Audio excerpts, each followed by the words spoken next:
stand-by ese cartel y en clara desventaja a una institución como el ICE. ¿Por qué? Porque los otros operadores, que son privados, compran lo que quieran, donde quieran y como quieran, sin ningún problema, no tienen que sacar ningún cartel.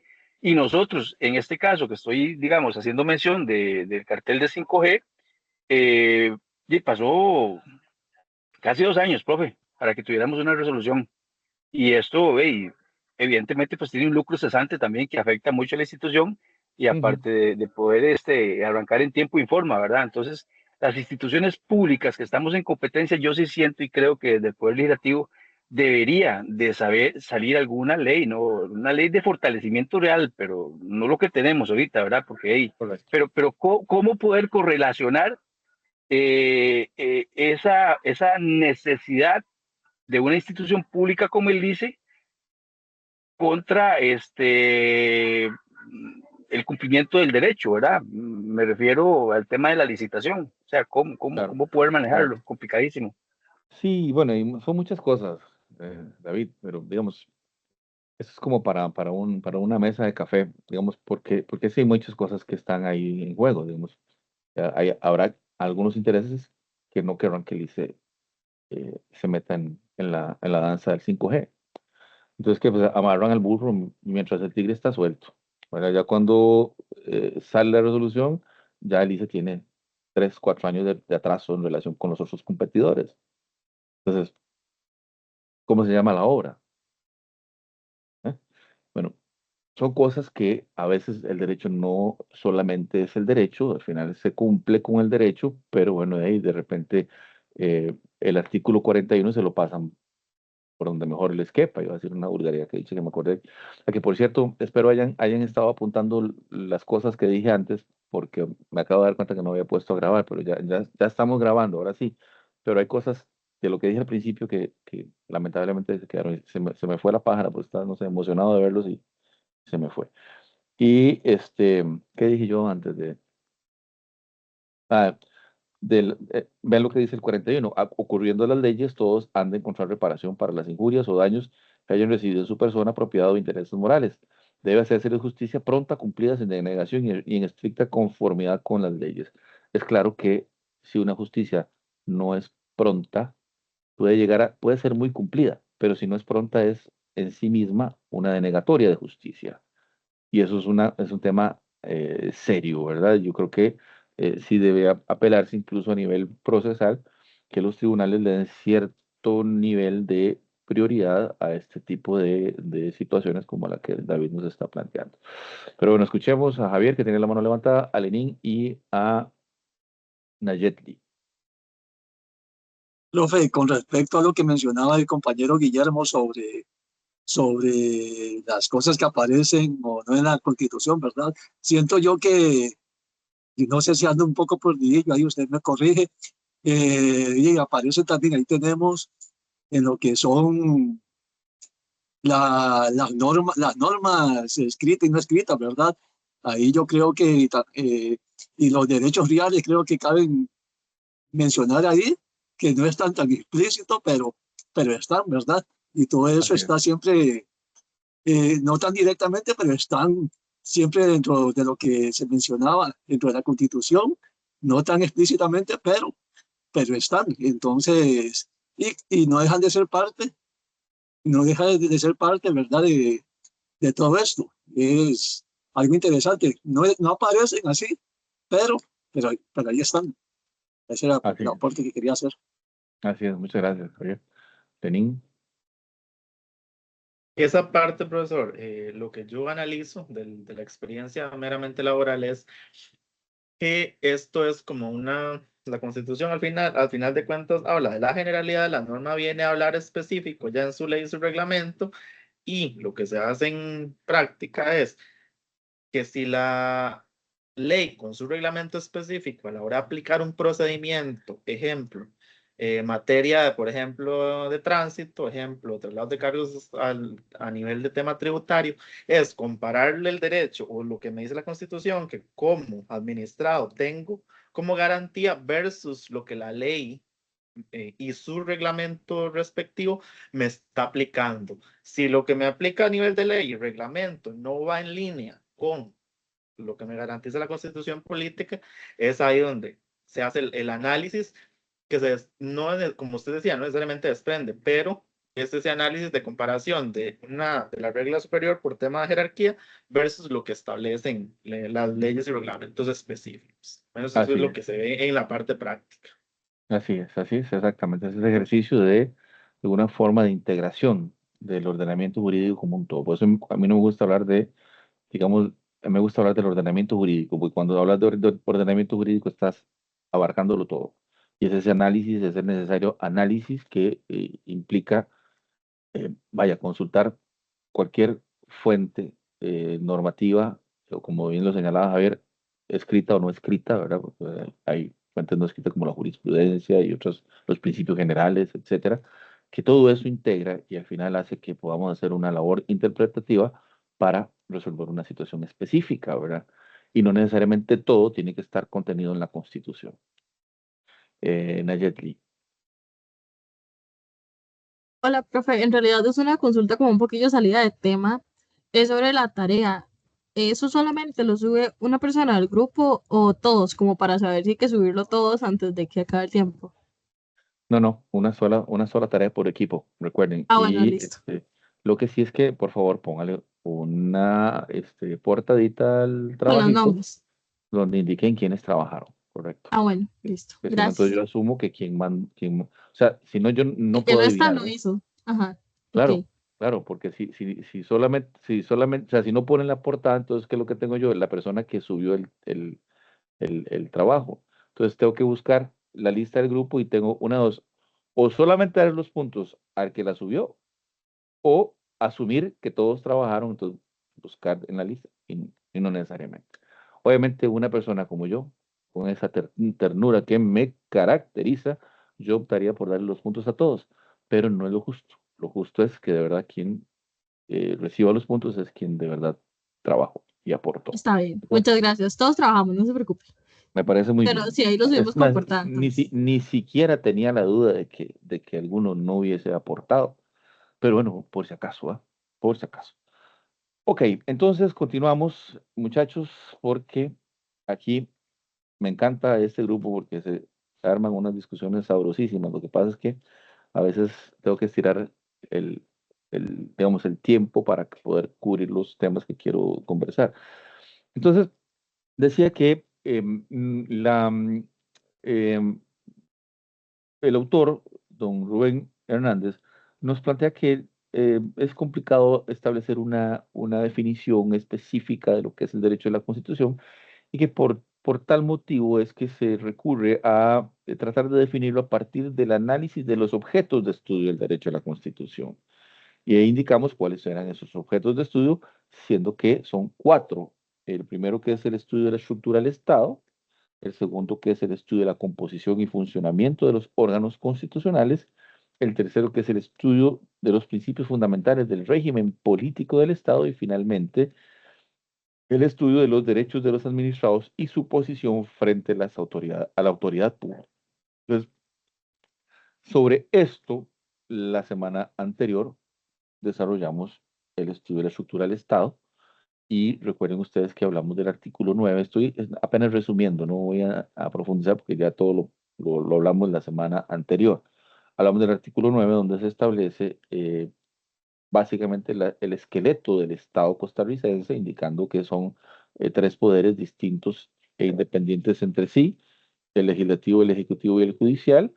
Y también en el último párrafo del artículo 9 se establece la existencia de un Tribunal Supremo de Elecciones con idéntica independencia y rango que los poderes del Estado, o sea, un cuarto poder.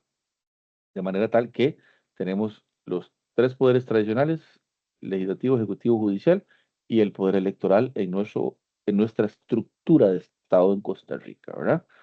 Eh, Aspecto importante que sacamos a relucir es que en el artículo 9 se establecen también una serie de características propias del gobierno de la República, indicando que es popular, representativo, participativo, eh, popular, representativo, participativo, alternativo y responsable, y que lo ejerce el pueblo. Eso que es un detalle importantísimo dentro de dentro de la estructura del Estado costarricense, que se establece en la Constitución.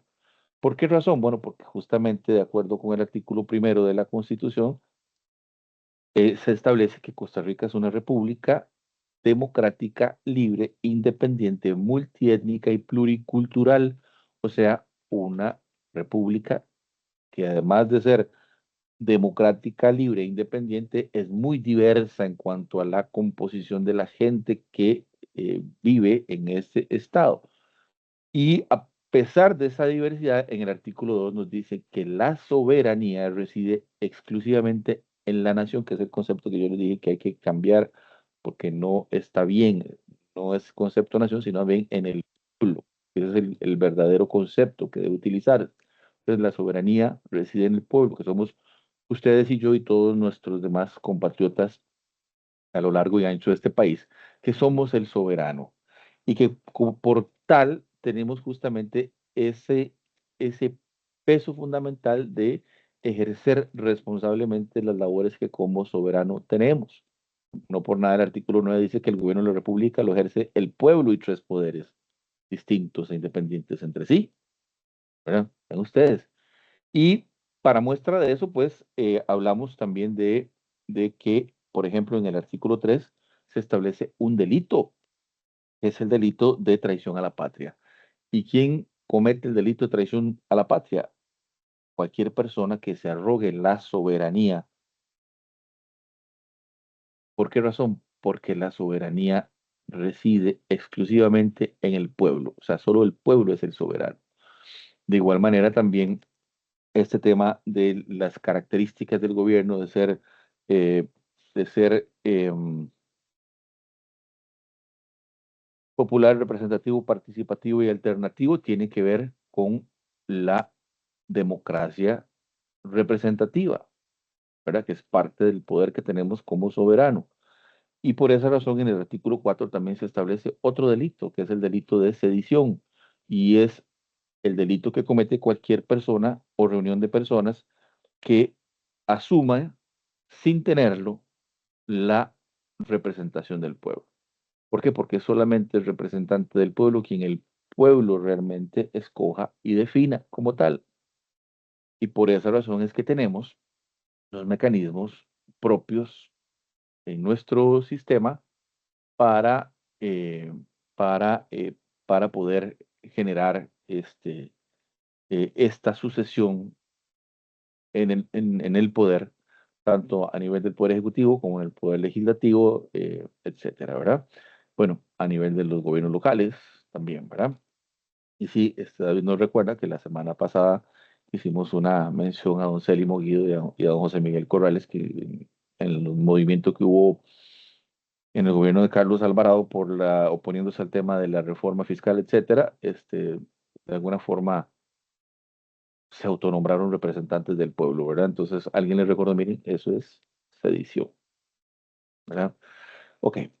Y hablamos también en cuanto a este tema de la estructura, em, que cuando el artículo 9 nos dice que el gobierno de la República lo ejercen el pueblo y tres poderes, pues podemos hacer referencia también a varias normas constitucionales que lo dejan muy claro. La primera, el artículo 105, ¿verdad? Que establece que la potestad de legislar reside en el pueblo, quien la delega por medio del sufragio en la Asamblea Legislativa.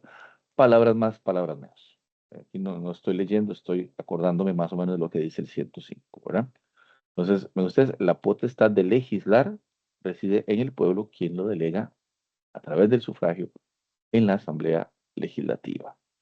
¿Ok? Aspecto importante. Eh, Mencioné en su momento que cuando vamos a las urnas a escoger diputados, no estamos eligiendo diputados. Bueno, sí, esa es digamos, ese es el resultado, ¿no? Pero en realidad lo que estamos es delegando la función, delegando la potestad de legislar.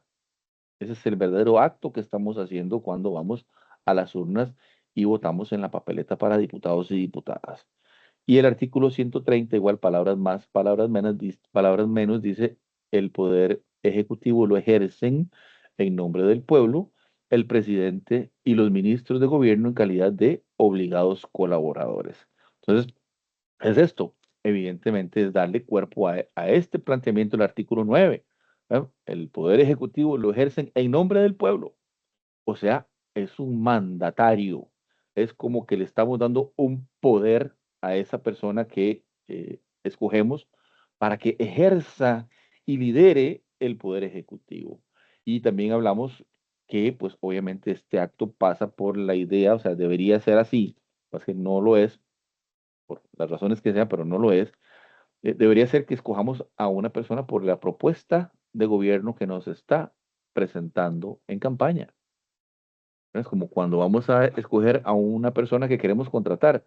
¿Cómo lo contratamos? Bueno, en primera instancia, por el currículum.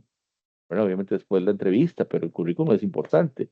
Y en el caso de las personas que se postulan para el cargo de presidente, o sí, de presidente, hombre o mujer, este, pues su carta de presentación debería ser su programa de gobierno.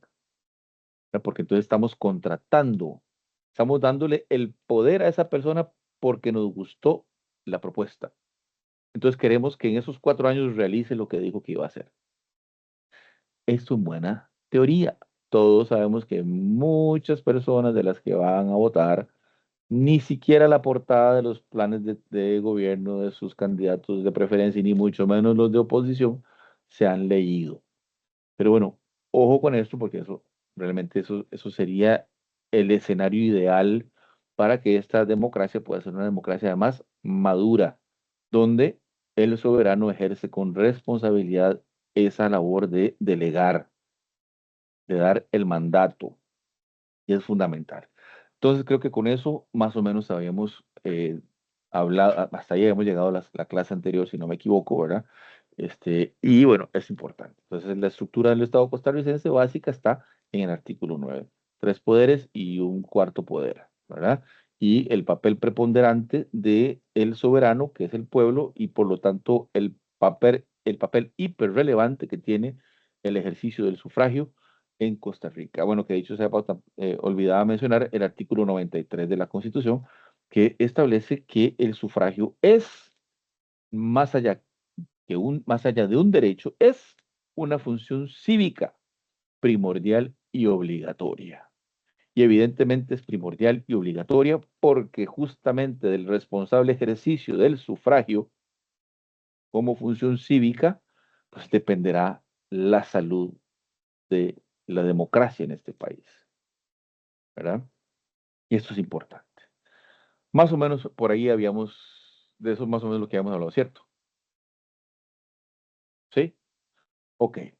Ahora vamos a continuar con el segundo objeto de estudio del derecho de la Constitución, que es el estudio de la composición y funcionamiento de los órganos constitucionales. Y aquí quiero simplemente hacer un paréntesis para indicar que los órganos constitucionales son, digamos, en lenguaje sencillo, son esos órganos que están creados en la Constitución, que están mencionados, desarrollados de alguna forma en la Constitución. Y no son cualquier cosa, son sumamente importantes, porque se supone que a partir de estos órganos constitucionales es que se está estructurando ese músculo o esa fuerza política, como ya veremos más adelante que se llama, esa fuerza política, y cosa que no se hablan de política electoral, sino fuerza política, ¿verdad? Que tendrá la obligación de satisfacer los fines políticos que son justamente la satisfacción de los intereses y expectativas de la comunidad social subyacente que somos nosotros, todo el pueblo, ¿verdad? Que somos la comunidad social subyacente. Entonces, a través de la institucionalidad que tanto le molesta al señor presidente Chávez, a partir de la institucionalidad, lo que se pretende es justamente generar procesos, generar todo lo que sea necesario para satisfacer los intereses de la comunidad social subyacente, que no es ni más ni menos que el pueblo mismo, ¿verdad? Es muy importante, es muy importante. Ahora, Dentro de esta línea vamos a mencionar 12 órganos constitucionales, que son 12 órganos que están citados en la Constitución y que de alguna forma, algunos mucho, otros no tanto, eh, tienen una importancia vital en la relación, eh, a ver, en la relación del Estado con los costarricenses, ¿verdad? Y bueno, los primeros, los primeros 4 órganos constitucionales ya hemos hablado la semana pasada y esta hablamos de ellos, que son los famosos 4 poderes de la República, ¿verdad? El legislativo, ejecutivo, judicial y el Tribunal Supremo de Elecciones como el poder electoral. Ya de esos hablamos. Entonces ya llevamos 4. Tomen nota, ¿verdad? Que son los primeros 4. Eh, Vamos a conversar también de los órganos que tienen que ver con el control y fiscalización de la hacienda pública, que son 2 órganos muy importantes. ¿Qué es la hacienda pública? Los recursos públicos. O sea, es ese, ¿cómo decir? Es el cacao con el que hacemos el chocolate. Entonces, por eso es muy importante. Y en esa línea tenemos 2 órganos constitucionales sumamente importantes. En primera instancia, tenemos a la Contraloría General de la República, que eh, está regulada en los artículos del 183 y 184 en realidad. 183 y 184 de la Constitución Política. Establece el 183 en el párrafo primero que la Contraloría General de la República es una institución auxiliar de la Asamblea Legislativa en la vigilancia de la hacienda pública, pero tiene absoluta independencia y administración en el desempeño de sus labores. Ok, entonces, ven ustedes, es una institución auxiliar de la Asamblea Legislativa encargada de vigilar la hacienda pública, o sea, tiene potestades que le permiten a la Contraloría General de la República tener incidencia en la fiscalización y control del uso de los fondos públicos. Las funciones constitucionalmente establecidas eh, para la Contraloría General de la República están en el artículo 184. No los voy a leer porque prefiero que ustedes los lean y se hagan una idea concreta de cuáles son las funciones de la Contraloría. Están en el 184.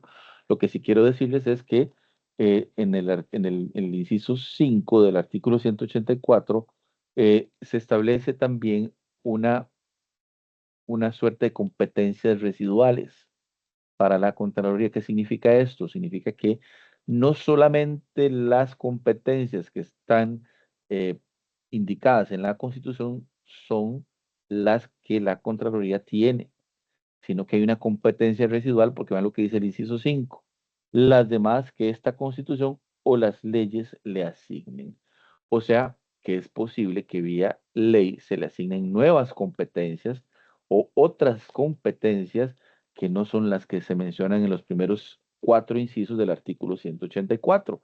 Y efectivamente existe una ley que se llama Ley Constitutiva de la Ley Orgánica, perdón, de la Contraloría General de la República, donde se desarrolla aún más todo este tipo de competencias que tiene y otras leyes, normas de derecho público que también hacen alusión a la Contraloría y que evidentemente la colocan en un papel preponderante siempre dentro de ese objetivo de ser la fiscalizadora de la hacienda pública. Entonces, es el primer órgano de control y con la Contraloría entonces ya contabilizamos 5 órganos constitucionales, ¿cierto? 5, los 4 poderes y la Contraloría como el primer órgano de control.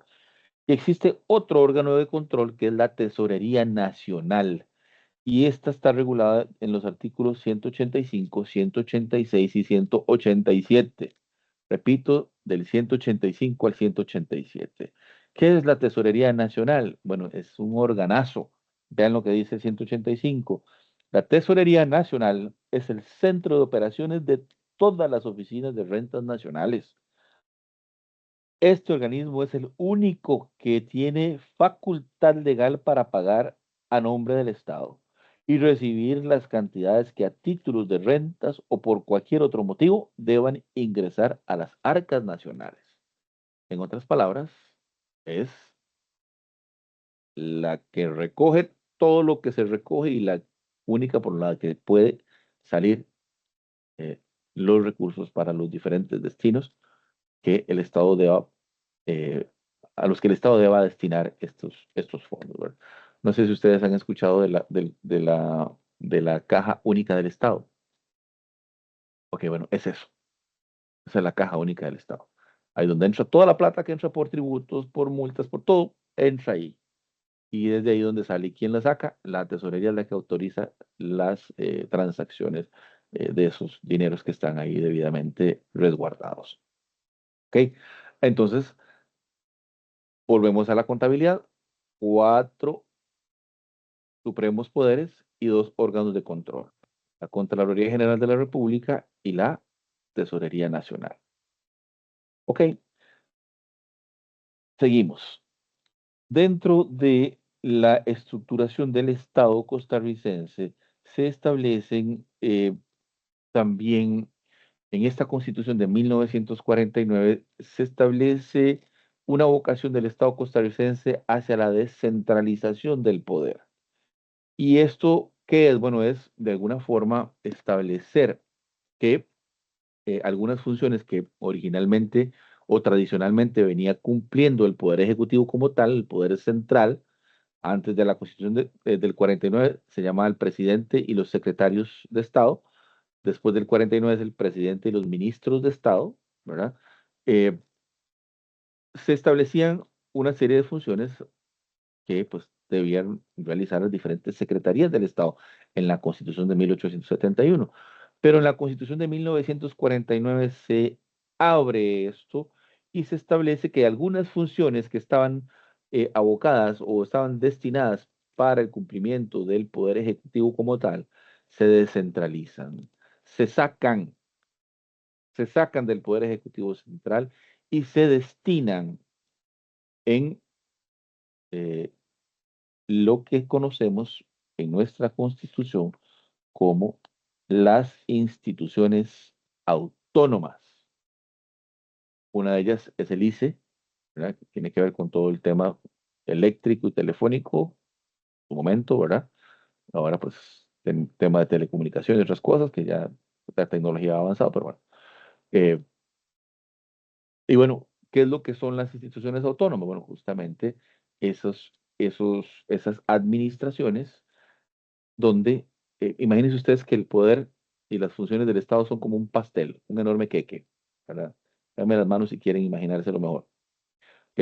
Entonces resulta ser que un trozo de ese pastel es, por ejemplo, no sé, la atención de los derechos de las mujeres.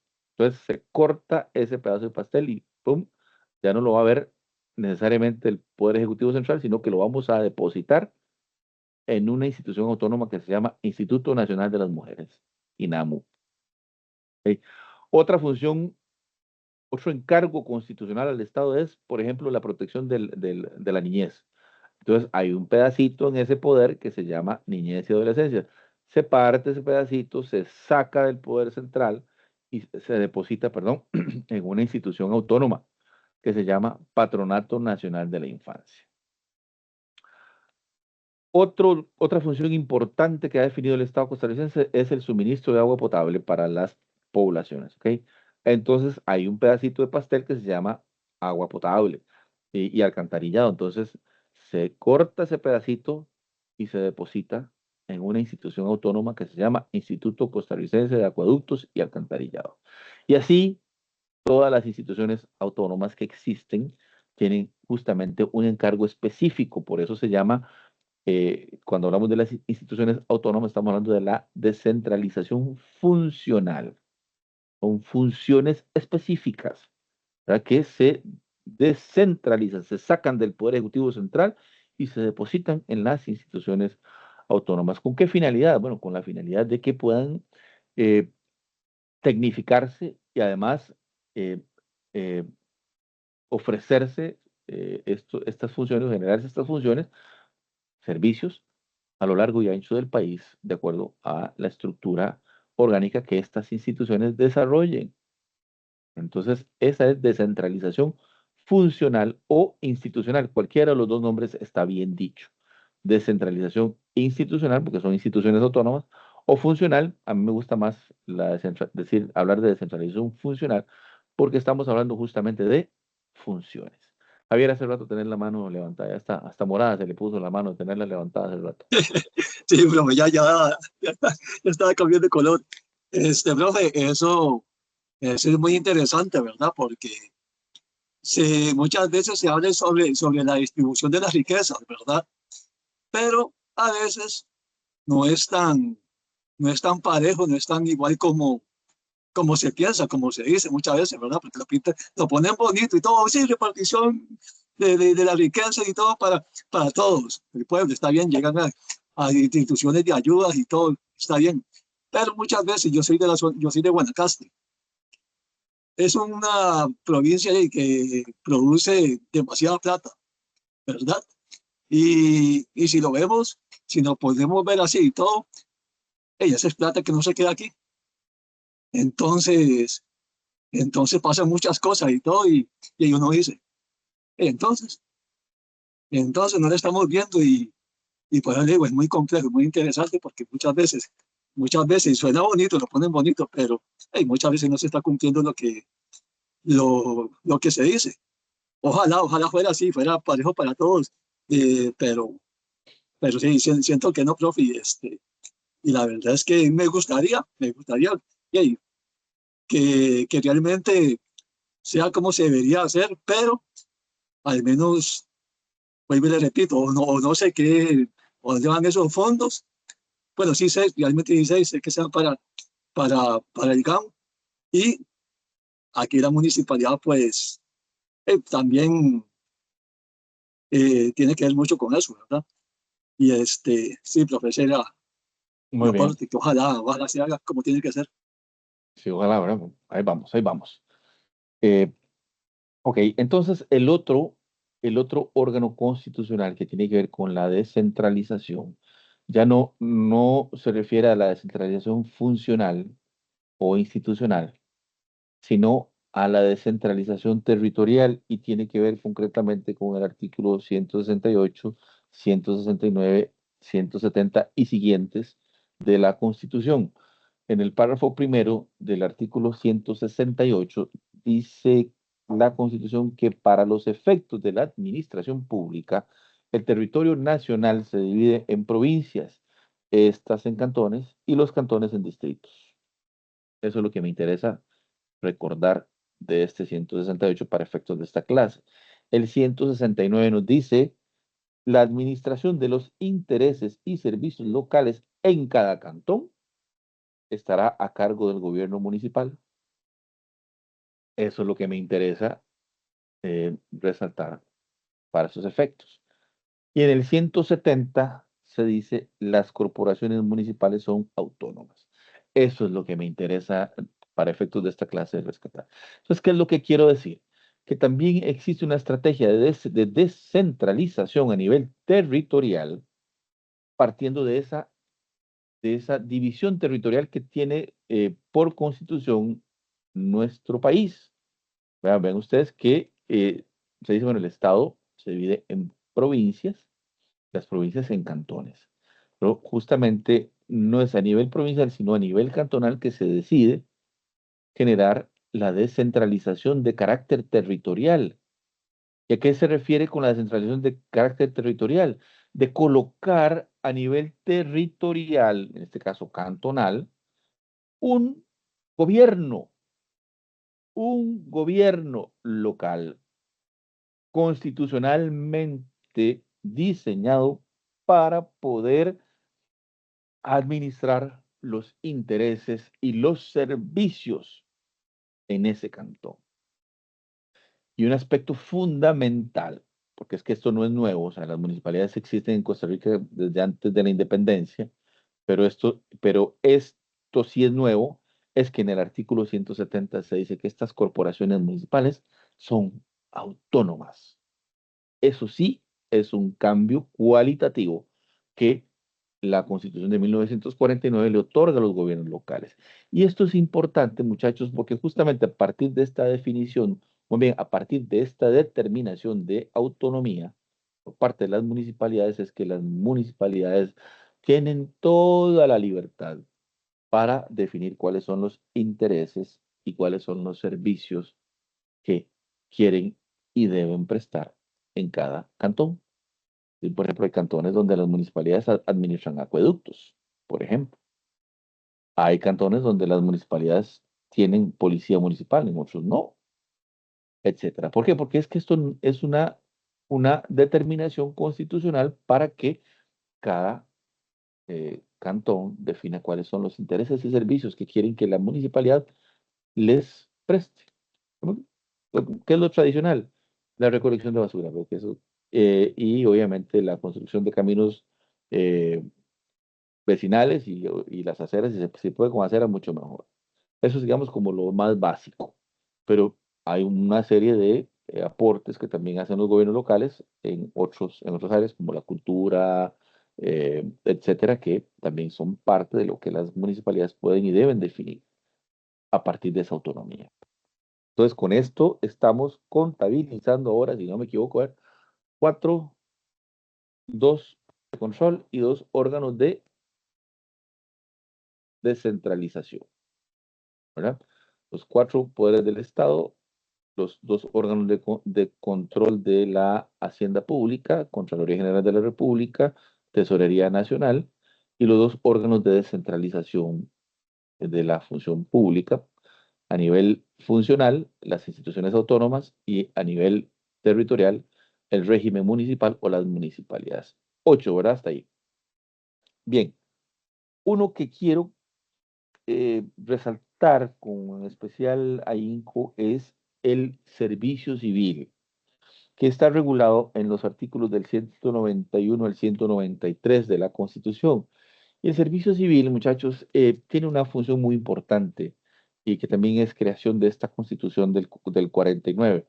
Y es fundamentalmente el hecho de que, por un lado, se establece como una suerte de filtro para poder, de alguna forma, garantizar, y esto lo pongo entre comillas, pues sabemos que hay cada funcionario o funcionaria que se para el sol a verlo, como decían los viejitos, va.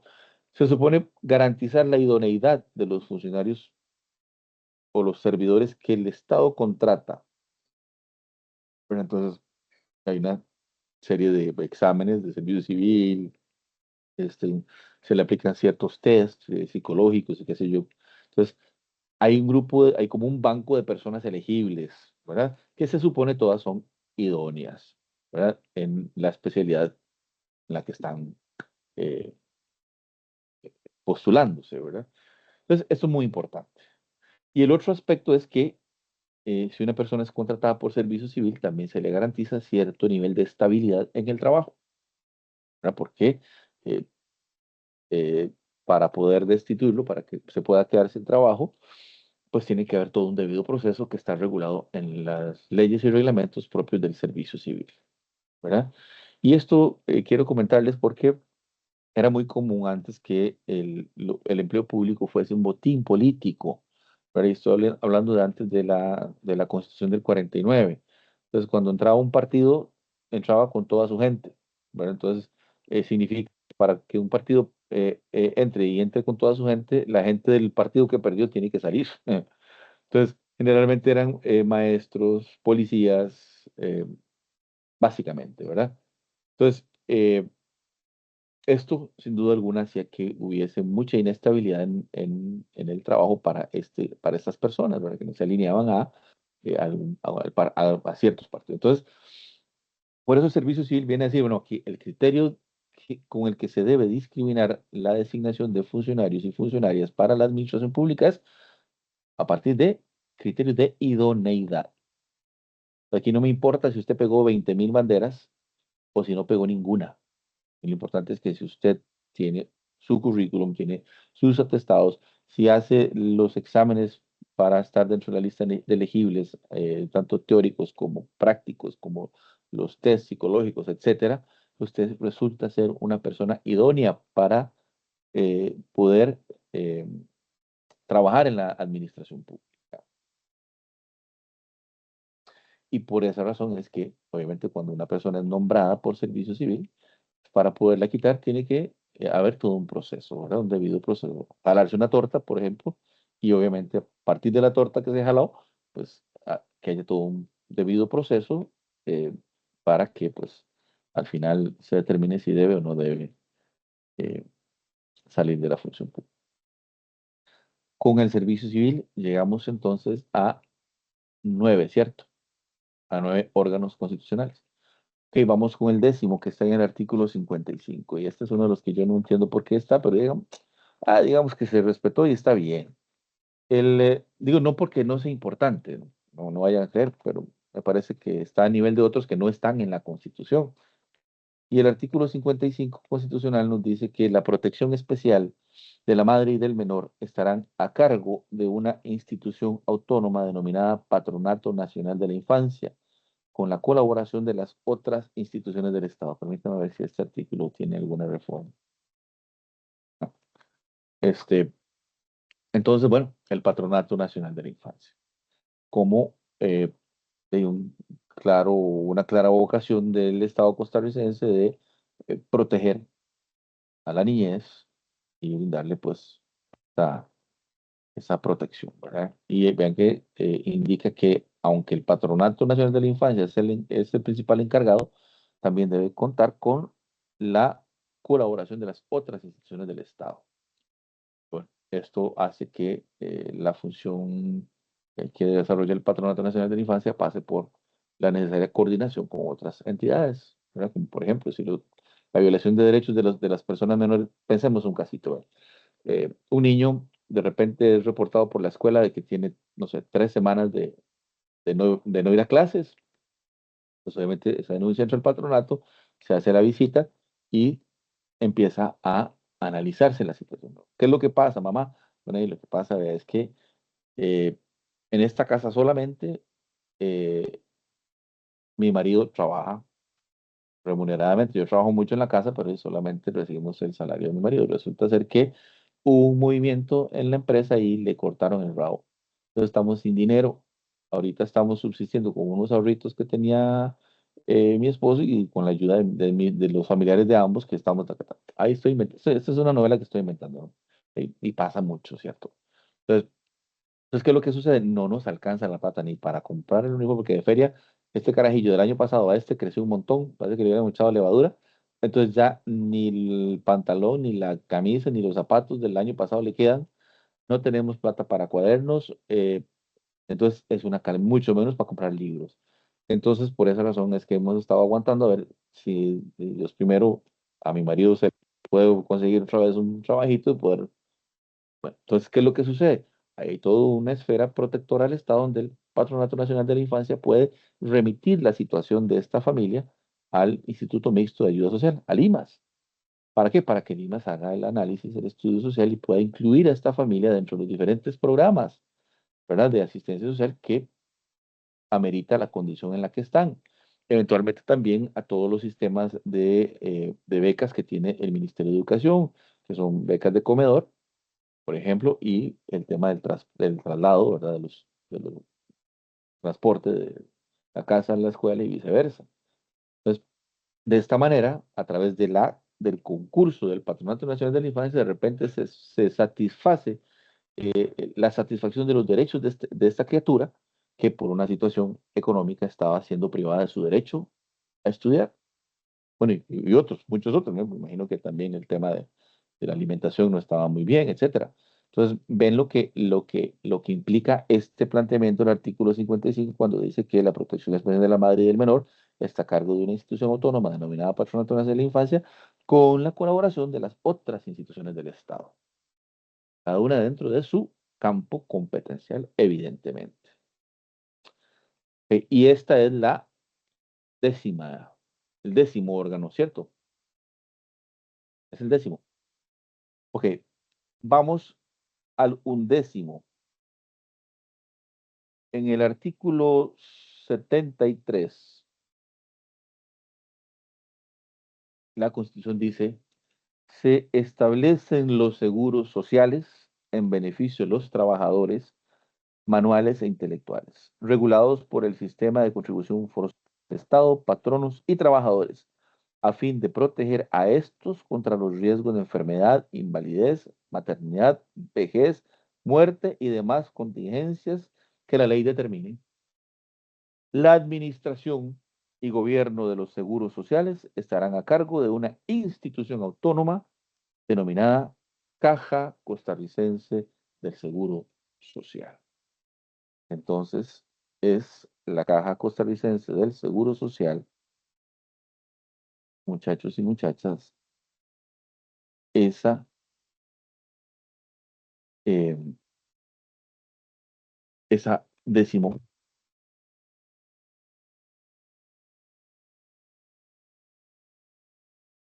Profe, no se le escucha. No Se se lo quedó, escucha, profe. se quedó sin audio, sí. Ahí, ¿me escuchan ahí? Sí, Sí, profe, ya. tengo que cambiar los audífonos.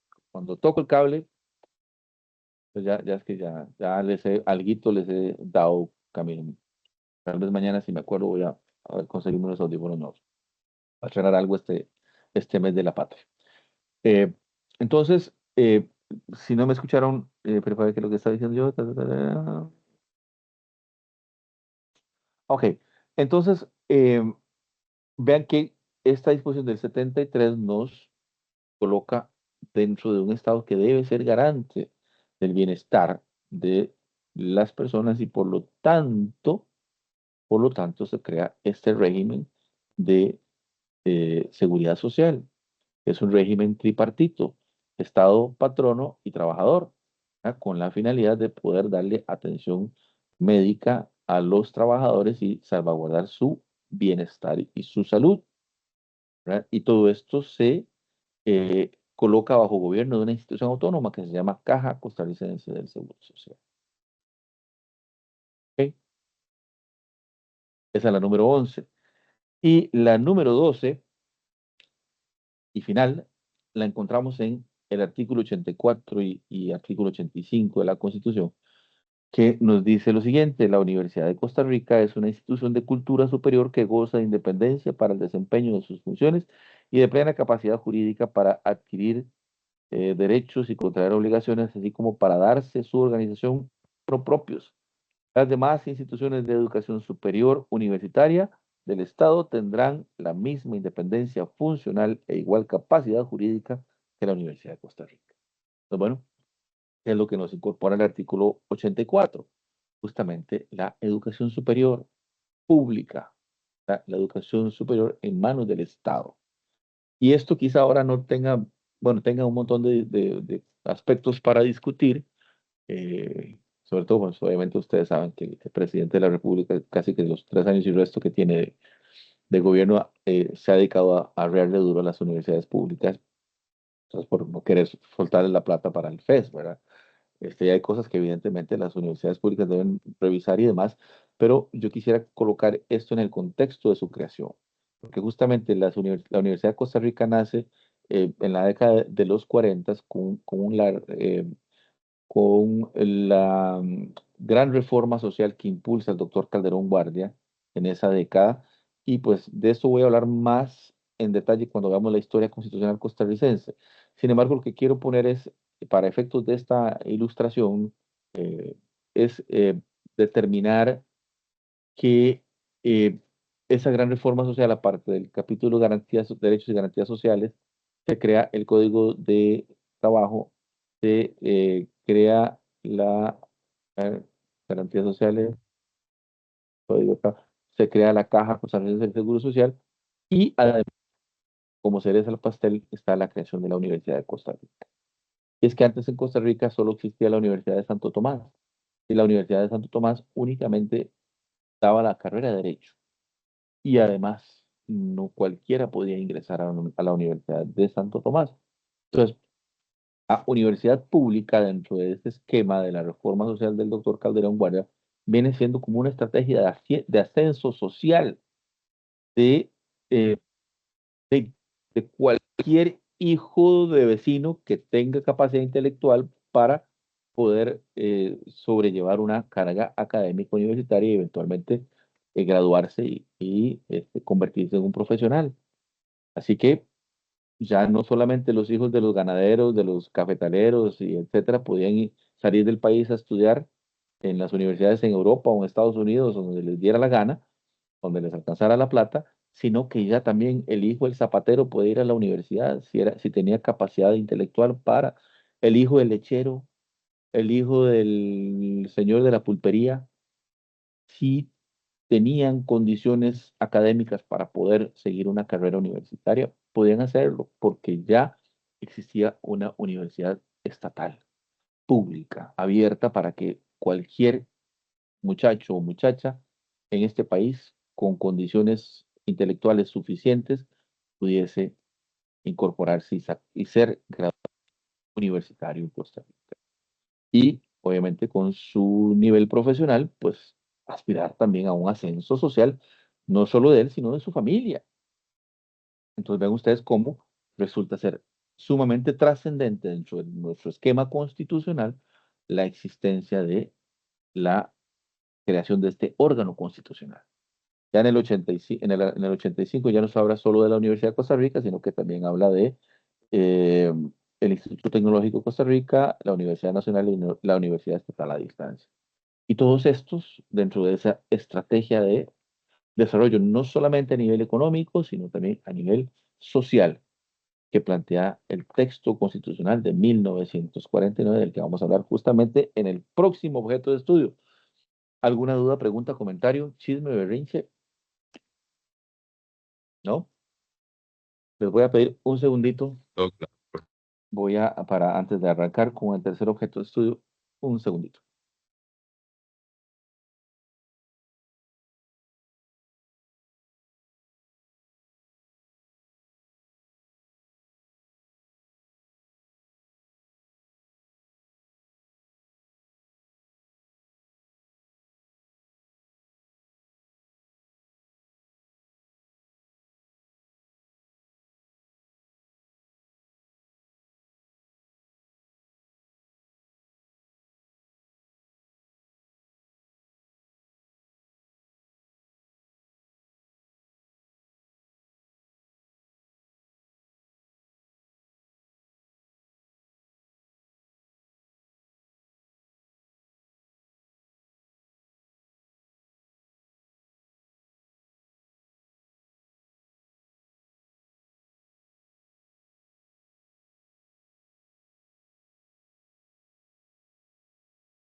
Ok, gracias por la espera. Disculpen, es que me confieso ante ustedes, desde las 5 de la tarde estoy dando clases y paso tomando agüita de este tarrón. Entonces, obviamente ustedes saben qué es lo que sucede cuando uno toma mucha agua, ¿verdad? Para estar tranquilo, mejor fui a hacer lo que había que hacer. Bien, entonces el tercer objeto de estudio del derecho a la Constitución es, como hemos dicho, el estudio de los principios fundamentales del régimen político del Estado. Cuando hablamos de estos principios fundamentales del régimen político del Estado, no estamos hablando, señores y señoras, señoritos y señoritas, de otra cosa que no sea el componente ideológico del texto constitucional o el componente ideológico que inspira la acción del Estado.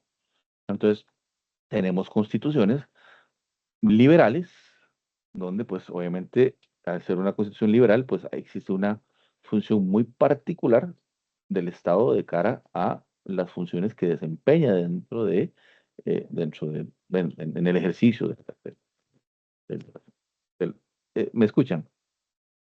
Sí, me toqué el cable Sí, profe. de las Correcto, sí, profe. como, este, tenemos constituciones de estados socialistas, tenemos constituciones de estados comunistas, entre comillas, pues los estados comunistas son más capitalistas, pues tienen facha comunista, pero por dentro son más capitalistas que los mismos capitalistas, ¿verdad? En fin, tenemos diversidad de componentes ideológicos que definen un Estado como tal. En el caso de Costa Rica, como hemos venido diciendo ya solapadamente, nuestra Constitución establece un Estado social de derecho. Esa es el componente ideológico de nuestro Estado, Estado social de derecho. Y en relación con este Estado social de derecho, eh, yo los voy a referir a las páginas de las 56 a las 58 del texto de don Rubén Hernández Valle, el texto que ustedes tienen a su disposición en la carpeta materiales de clase, repito, 56, bueno, la mitad de la 56 a 58. En estas paginitas, don Rubén nos hace eh, una exposición muy breve, pero muy atinada, de cuáles son esas características que tiene nuestra Constitución de 1949 que hacen que el Estado costarricense ideológicamente sea concebido como un Estado social de derecho, ¿verdad? Bueno, de hecho hay un paso importante porque la Constitución de 1871 originalmente establecía a Costa Rica como un Estado liberal y esta definición de ser Estado liberal pues tenía su razón de ser. Pero insisto, cuando veamos historia de la Constitución en Costa Rica vamos a hablar un poquito de estos aspectos. Pero justamente con las reformas del doctor Calderón Guardia en la década de los 40, concretamente en 1942, cambia radicalmente ese componente ideológico de nuestra Constitución y pasamos de tener un Estado liberal a tener un Estado social de derecho. Entonces, don Rubén en estas paginitas de las 56 a las 58 nos hace un bosquejo de cuáles son esas características que hacen que podamos afirmar que en lo ideológico la Constitución de 1949 eh, promulgue un Estado social. Y bueno, lo primero que todo es que se fijan las bases constitucionales para la creación y organización de instituciones descentralizadas, que es lo que hemos conversado ahorita, dentro de los órganos constitucionales. Y la intención de la creación de estas instituciones descentralizadas es que compartan el ejercicio de la función administrativa con el Estado. Ah, estas instituciones eh, descentralizadas comparten el ejercicio de la función administrativa con el Estado, ¿no? Porque recuerden ustedes aquella explicación que les di del pastel, ¿verdad? Las funciones que originalmente se pensaban destinadas en el Poder Ejecutivo Central se extraen, se depositan en las instituciones autónomas y a partir de ese momento la institución autónoma se encarga de desarrollar esas competencias y por lo tanto compartir esa función administrativa con el Estado, ¿verdad? Eh, Otro aspecto importante, bueno, y otra cosa importante que quiero decir acá y que no se pase, o sea, que no se me vaya a pasar, es que las instituciones autónomas son invención de la Constitución de 1949, o sea, antes no existían, antes no existían. Existía la Caja Costarricense del Seguro Social y la Universidad de Costa Rica por la reforma del 42, pero técnicamente no se había planteado todavía ese diseño de Estado a partir de la descentralización funcional, como si se concibe y se plasma en la Constitución de 1949.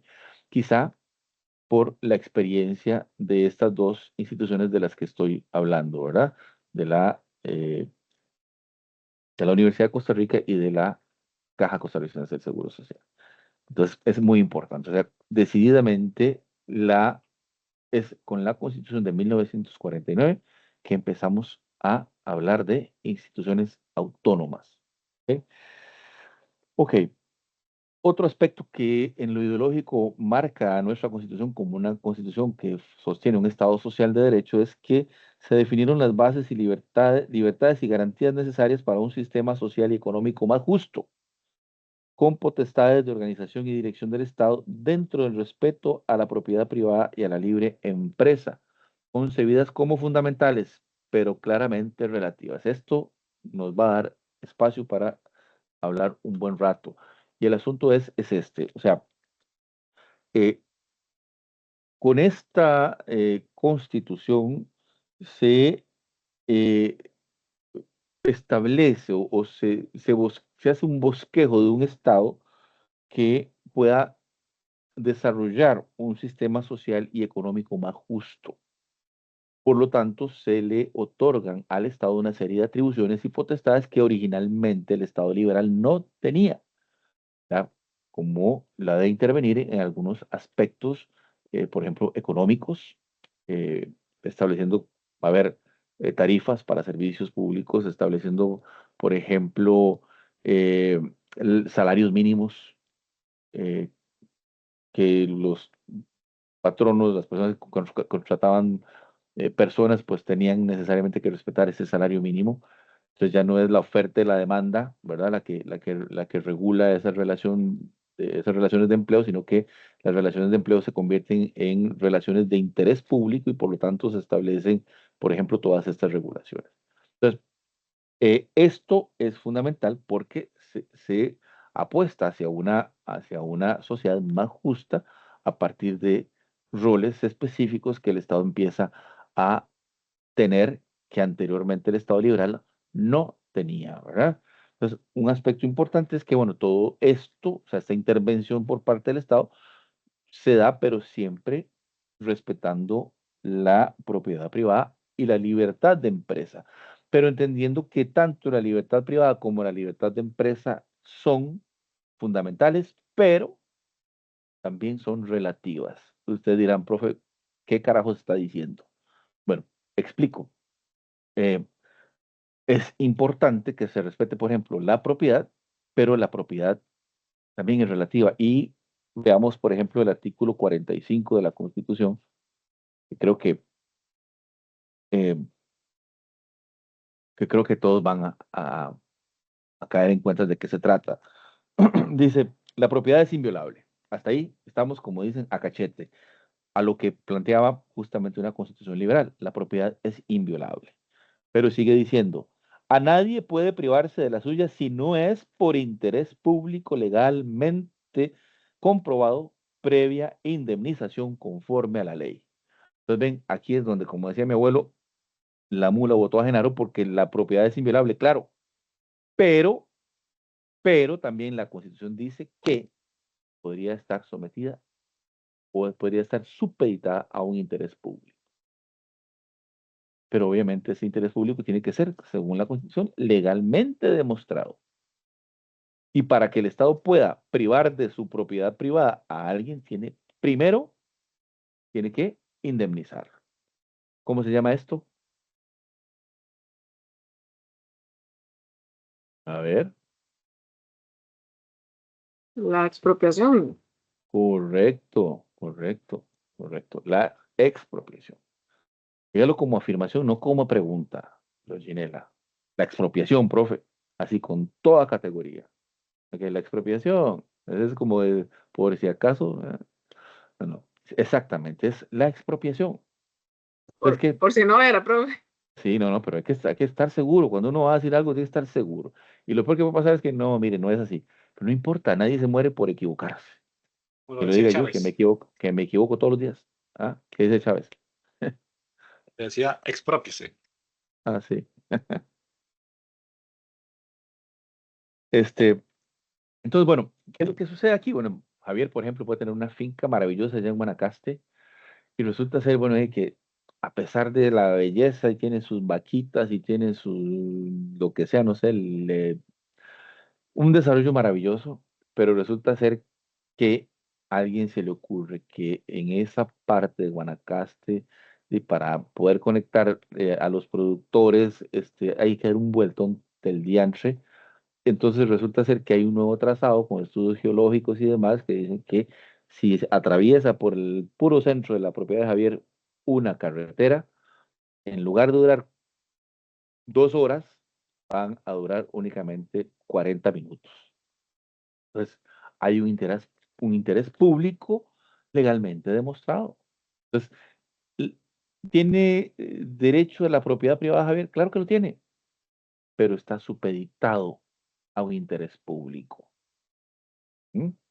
Y entonces, en razón de eso, bueno, obviamente el Estado primero tiene que demostrar que efectivamente eh, la propiedad de Javier reúne las condiciones, por ejemplo, de suelo para soportar una carretera de alto tránsito, ¿verdad? Por encima, o sea, no va a ser como la 27, que tuvieron que hacer ahí una cosa que le llaman viaducto, pero para mí es como un puente.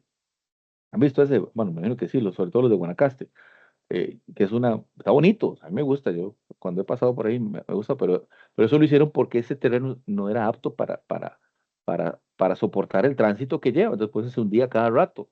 Entonces, la solución ingenieril fue hacer un viaducto. Para mí es un puente, ¿verdad? Ok, entonces tiene que garantizar que efectivamente esa finca, el suelo de esa finca va a soportar un alto tránsito. Para eso hay estudios. ¿Eh? Y una vez que se ha determinado que efectivamente el suelo soporte, que el trazado es el más adecuado, que es menos vueltas y tacatá, entonces, Javier, qué pena, pero es que ocupamos, tal vez no toda su finca, este pedazo. Entonces se hacen los avalúos, se determina el justo precio y se le indemniza. Y obviamente no solamente a Javier, seguro a todos los colindantes en ese trayecto, en ese trazado, ¿verdad? Se le indemniza y a partir de esa indemnización, pues entonces el Estado toma posesión de esa finca o esas porciones de finca y desarrolla el interés público que originó la expropiación. Entonces, ven, cuando decimos que la Constitución desarrolla un sistema social económico más justo, con potestades de organización y dirección del Estado, dentro del respeto a la propiedad privada y a la libre empresa, considerándolas como fundamentales, pero relativas, pues justamente nos estamos refiriendo a eso. O sea, que eventualmente la propiedad privada puede tener un interés público. Don Javier. Profe, de hecho, una vez se tiene que preguntarse, en realidad mi propiedad es mi propiedad, ¿ya? Bueno, Por, ya, entonces ahí deja mucho tela que cortar, ¿verdad? Y otra cosa, profe, ¿usted qué opina sobre los famosos planes reguladores, profe? Porque eso también se atrae. bueno, a ver, el ordenamiento territorial es todo un tema, mi estimado Javier, y yo sí siento que es importante. Lo que pasa es que, a ver, a veces eh, se vuelve incluso en contra de la misma municipalidad, ¿verdad? Por ejemplo, se destina que una zona, no, una zona es residencial y se llega a cometer el absurdo que ni siquiera se puede abrir una pulpería porque no es porque sería una actividad comercial que no está permitida en la zona que es residencial. Es una estupidez. Me la frase, ¿verdad? Pero sí siento que es importante el ordenamiento territorial, pero obviamente tiene que ser bien razonado, ¿verdad? Bien razonado para ordenar las ciudades, ¿no? Es posible que ustedes ven ahora las ciudades, cualquier ciudad de Costa Rica, ustedes ven el desarrollo, por ejemplo, del comercio, sobre todo en los centros de las ciudades, y pues, ¿qué es lo que ha venido haciendo? Justamente cambiando un montón de casitas de gente que tenía viviendas por ahí, vivían cerca del centro, y ahora ya no son las casas, son oficinas, son empresas, etcétera, etcétera, y tal vez de repente una casita por ahí, por allá, entonces eso se ve feo, ¿verdad? Y bueno, y aparte de eso, pues obviamente todo el tema de los riesgos naturales, ¿verdad? También es importante que dentro de los planes reguladores, pues establecerlos y contemplarlos. Las zonas de protección, sobre todo de los mantos acuíferos, mucho más en Guanacaste, donde el tema del agua es todo un tema, ¿verdad? Entonces tiene sus cosas buenas, si se hace bien, ¿verdad? Y sí, evidentemente también son limitaciones a la propiedad privada. ¿Por qué? Pues son limitaciones de interés público en buena teoría. Pues, en buena teoría. Insisto, cuando efectivamente el análisis y la razonabilidad de las disposiciones del plan regulador se ajustan a eso, ¿verdad? Entonces, pero bueno, es todo un tema. Y si ustedes me pican la lengua, ustedes no saben, me pongo a hablar pero necesitamos hablar de otras cositas hoy. Pero se le agradece. Buen intento. Ok, entonces, a eso es a lo que nos referimos cuando decimos que tanto la propiedad privada como la libertad de empresa son relativas. ¿Por qué? Porque estarán siempre supeditadas a un interés público. Y el artículo 46 es el que nos habla de la libertad de empresa, donde dice son prohibidos los monopolios de carácter privado, particular, perdón, y cualquier acto, aunque fuera originado en una ley que amenace o restrinja la libertad de comercio, agricultura e industria. Es de interés público la acción del Estado encaminada a impedir toda práctica o tendencia monopolizadora. Las empresas constituidas en monopolios, de hecho, deben ser sometidas a una legislación especial. Para establecer nuevos monopolios en favor del Estado o de las municipalidades se requerirá la aprobación de 2/3 de la totalidad de los miembros de la Asamblea Legislativa. Los consumidores y usuarios tienen derecho a la protección de su salud, ambiente, seguridad e intereses económicos, a recibir información adecuada y veraz, a la libertad de elección y a un trato equitativo. El Estado apoyará a los organismos que ellos constituyan para la defensa de sus derechos. La ley regulará esta materia. Ven, el artículo 46 es un combo de cosas. Primero que todo, parte de la forma de proteger la libertad de empresas justamente prohibiendo los monopolios. Y aquí, pues obviamente hay una intervención por parte del Estado. Porque si en buena teoría, si nos partimos de un esquema liberal, decimos es la ley de la oferta y la demanda la que va a generar esto. Entonces, es una empresa que es competitiva y saca del camino a sus competidores, ¿sí? ¿Cuál es el problema? Podríamos pensarlo, ¿verdad? Sin embargo, los monopolios son una alteración también la, eh, de la economía misma, ¿verdad? Porque cuando usted tiene un solo proveedor para un bien o servicio, usted está a expensas de lo que ese proveedor quiera cobrarle, ¿cierto? Si yo vendo aguacates, por ejemplo. Entonces, ¿cuánto cobra por un aguacate? Lo que me dé la gana, porque yo si usted quiere aguacate, solo yo se los vendo. ¿Mm? Entonces, justamente esta es la razón por la que nuestra Constitución defiende la libertad de comercio prohibiendo los monopolios. Pareciera una, una contradicción, ¿verdad? Sin embargo, no lo es. Y también señala y limita el hecho de que eventualmente el Estado pueda hacerse con algún monopolio, indicando que para que el Estado pueda tener un monopolio debe promulgarse una ley, y una ley que tiene que ser aprobada por mayoría calificada, la de las 2/3 partes de la Asamblea Legislativa. Y el último párrafo, si ustedes se dan cuenta, de este artículo 46, tiene una suerte de desarrollo ético del ejercicio de la libertad de comercio. ¿Por qué? Repito, los consumidores y usuarios tienen derecho a la protección de su salud, ambiente, seguridad, intereses económicos, a recibir información adecuada y veraz, a la libertad de elección y un trato equitativo.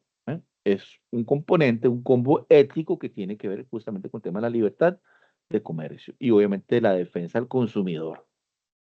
Entonces, con esto, muchachos, es que justamente decimos que tanto la libertad, perdón, sí, la libertad de comercio como la propiedad privada son relativas y siempre habrá un interés público que de alguna forma las regule, las vaya dosificando de manera tal que siempre se dé esa posibilidad, ¿verdad? En el caso de la propiedad privada, de que la propiedad privada pueda eventualmente satisfacer intereses públicos. Y en el caso de la libertad de comercio, pues que no haya tagarotes que vayan a monopolizar y además que el comercio se dé con un alto componente ético y obviamente de defensa a los derechos de los consumidores. Don Lenín.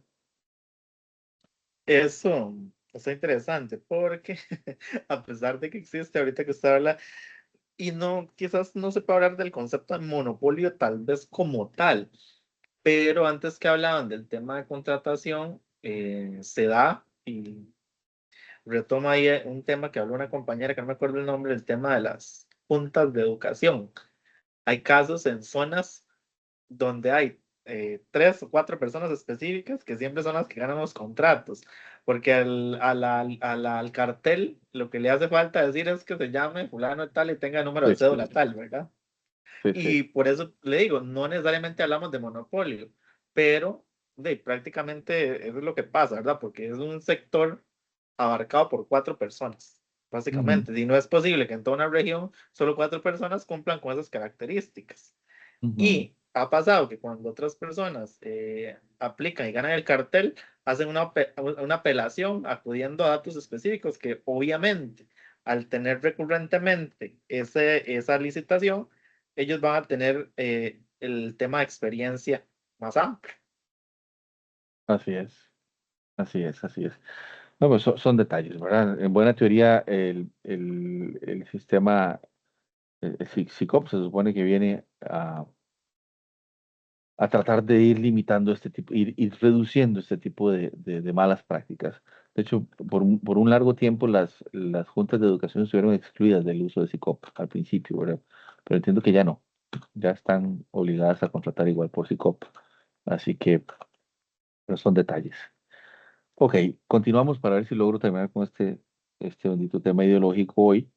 Eh, otra característica que establece que nuestra Constitución tiene esta ideología de establecer un Estado social de derecho es que se crean los mecanismos jurídicos de defensa de la Constitución y de los derechos fundamentales de los administrados. Es muy importante, ¿verdad? Quizá no de partida en el 49, bueno, en el 49 de partida con el 49, con el artículo 49 cuando se establece la jurisdicción contenciosa administrativa, ¿verdad? Que es una forma en la que los administrados tienen la posibilidad de defenderse ante cualquier acto irregular de desviación de poder que pueda tener el Estado en contra de sus intereses.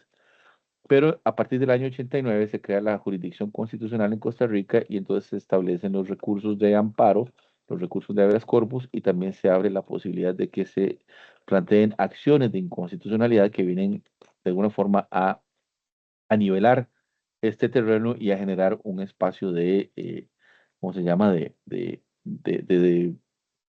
Más bien, más que un espacio, un clima, ¿verdad? De garantía de derechos de las personas y eso también es una característica de nuestra constitución como una constitución que establece un Estado social de derecho.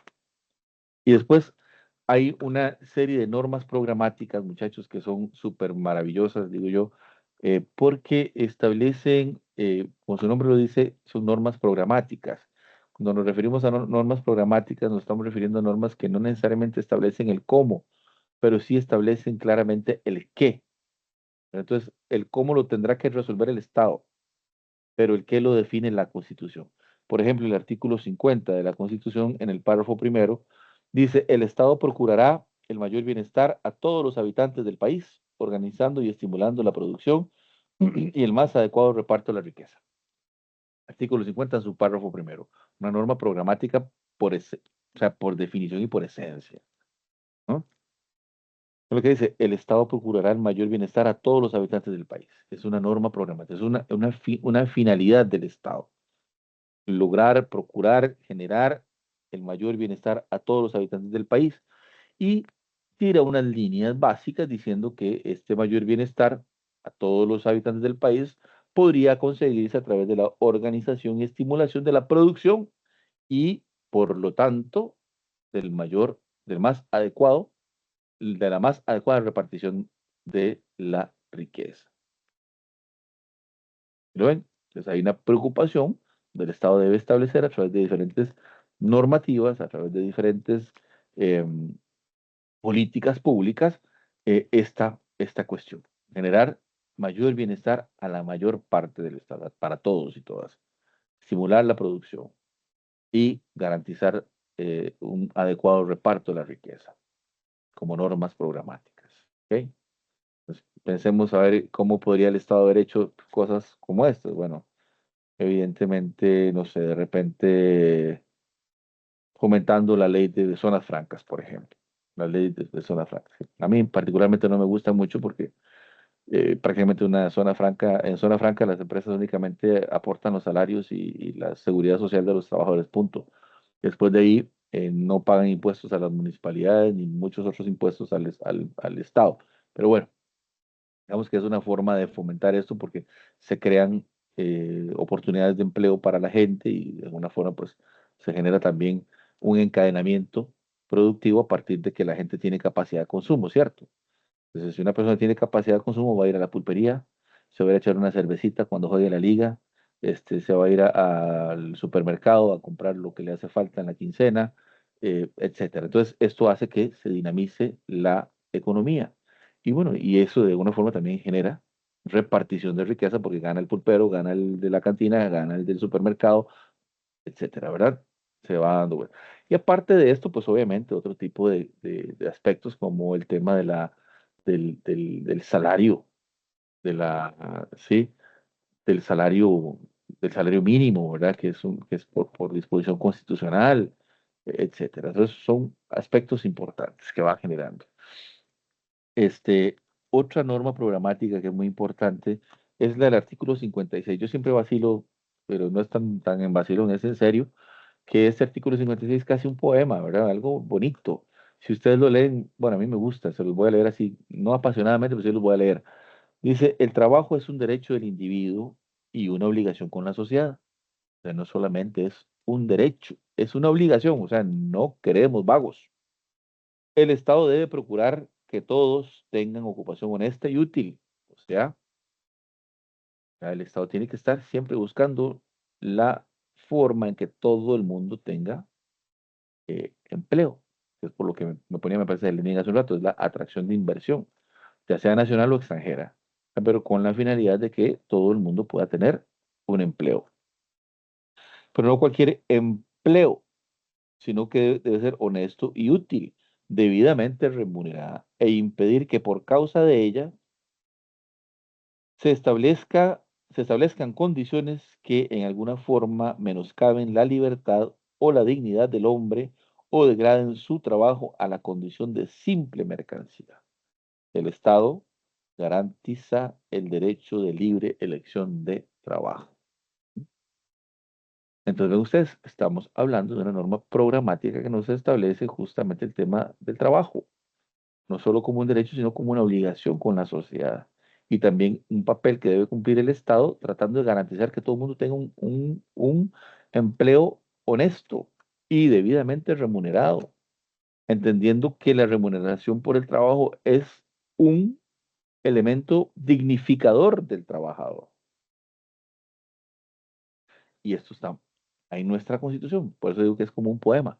Si ustedes analizan, tal vez no en la linealidad del texto, pero ustedes analizan y desmenuzan este artículo, se van a dar cuenta que tiene todas estas cuestiones importantísimas.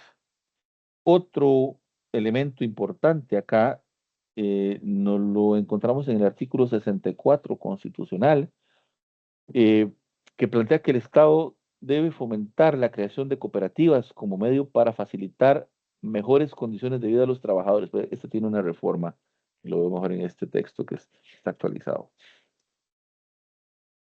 Mejores condiciones de vida de los trabajadores. Asimismo, procurará el desarrollo del solidarismo como instrumento de crecimiento económico y social de los trabajadores, tanto en el sector privado como en el sector público. Entonces, ven ustedes, hay una vocación del Estado hacia fomentar el cooperativismo como una estrategia de economía social, ¿m?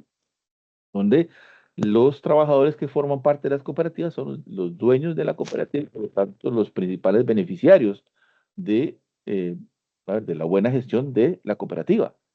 Pero además se establece también un espaldarazo al solidarismo, ¿verdad? Donde pues obviamente ya los empleados, los trabajadores en condición de empleados de una empresa pública o privada tienen la posibilidad de fomentar la creación de asociaciones solidaristas con la finalidad de conseguir mejores condiciones de vida para ellos, ¿verdad? Y eso es importante, está como norma programática en el artículo 64 de la Constitución. En el artículo 65 también una normaza que dice el Estado promoverá la construcción de viviendas populares y creará el patrimonio familiar del trabajador. Entonces, para darle contenido a esta norma programática, en Costa Rica se crearon tres entes públicos. Por un lado, el Ministerio de Vivienda, después el Instituto Nacional de Vivienda y Urbanismo, el INVU, y recientemente, ya a finales de los años 80, bueno, fue cuando fue Calderón Guardia, Calderón Fournier fue presidente en el 90, sí, a partir del 86, cuando fue Oscar Arias el presidente, se crea el Banco Hipotecario de la Vivienda, el BAMBI. Entonces, vean ustedes, son tres entes públicos encargados de darle cumplimiento al artículo 65, que es promover la construcción de viviendas populares.